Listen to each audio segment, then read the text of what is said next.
Dele Alli traverse une nouvelle zone de turbulence à Tottenham. Et pourtant, l'intronisation de Nuno Espirito Santo sur le banc des Spurs en début de saison laissait augurer de belles choses pour le milieu offensif anglais. Rapidement, le manager portugais a matérialisé cette vision en offrant du temps de jeu au principal protagoniste.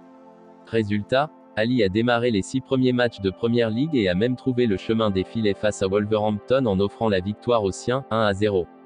Mais tout s'est arrêté brutalement lors du derby londonien face à Arsenal, 1-3, où l'international anglais a dû céder sa place après 45 minutes disputées.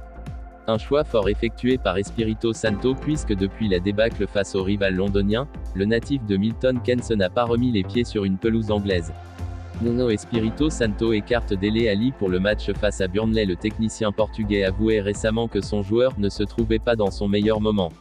Une invitation à se retrousser les manches pour le numéro 20 des Spurs, qui continue cependant à jouer les matchs de Conference League, 3 rencontres disputées, un but marqué.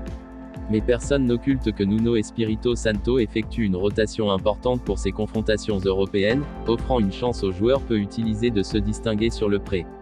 Ballotté à peu près tous les postes dans l'entrejeu de Tottenham ces dernières semaines, Dele Alli balbutie son football et traîne son spleen.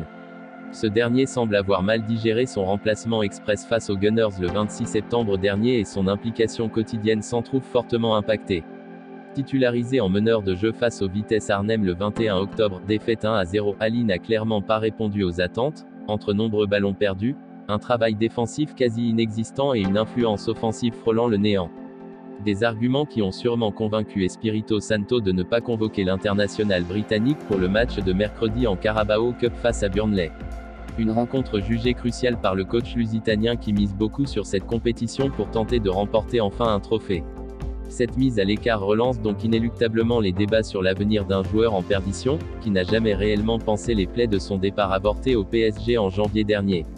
Plus que jamais, la situation de l'intéressé ces prochaines semaines sera scrutée. Mais le ressort entre Tottenham et Dele Alli paraît cassé. Le prochain mercato d'hiver constituera-t-il une possibilité en or pour s'envoler vers d'autres cieux et relancer une carrière moribonde depuis plusieurs mois? Affaire à suivre.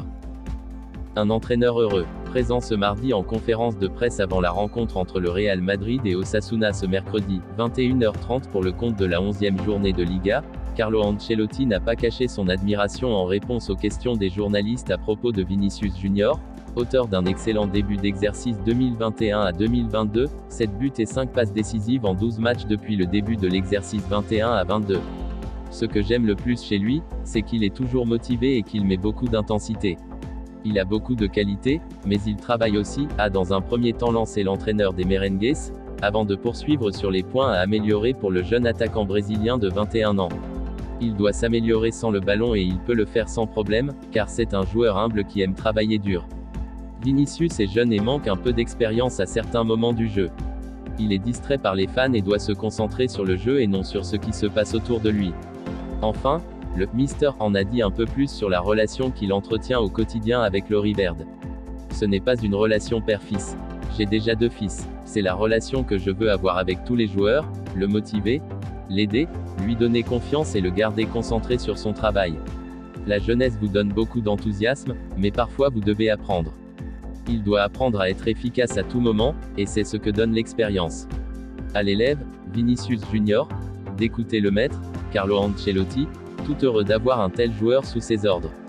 Merci d'avoir regardé cette vidéo, likez, commentez, partagez avec vos amis, et n'hésitez pas de vous abonner et d'activer la cloche, pour ne pas manquer les infos à venir. Merci et à bientôt.